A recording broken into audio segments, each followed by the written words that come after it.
Welcome to Life Journal Jumpstart. My name is Paul Brown, and I will be going through your reading for today. The very first book that we're going to be looking at is Psalm 122. Psalm 122.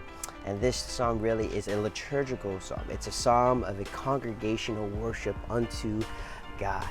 And we see that there's different kind of psalms. There's didactic psalms, there's psalms of lament, but this psalm is a congregational psalm to, as a church, really to worship God, like one of our worship songs. So we see in Psalm 122, verse 1, I rejoiced with those who said to me, let us go to the house of the Lord.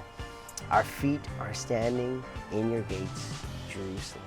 And it's this I'm rejoicing with the people saying, let's go to the house of the Lord. Let's go to church. And let's go praise and worship together. So again, this is really a worshipful psalm for the church as a whole.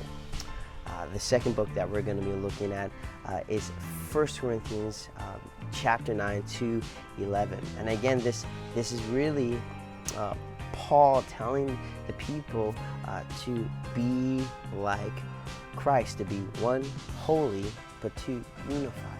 Be holy and unified. So we see in 1 Corinthians 9 and chapter 9 and verse 19 that Paul is really talking about being free, that he's free.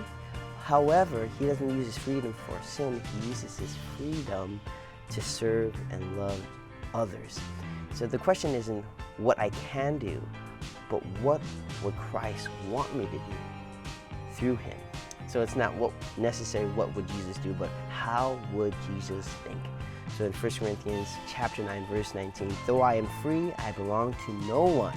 I have made myself a slave to everyone to win as many as possible. He's free, he's not a slave, but he makes himself, just like Jesus could have been just like God, but he humbled himself unto death, that all would receive forgiveness of sins. Just like Jesus, Paul was following Jesus and loved people in such a way he became a slave to all so that he may win some. And that's what Jesus is calling us to do. Maybe we need to lay down our rights, lay down our pride to see God's will come in our lives and see the world changed forever through the love of Jesus Christ through our lives. Hey, I hope that encourages you, and we'll see you next time on Life Journal Jumpstart.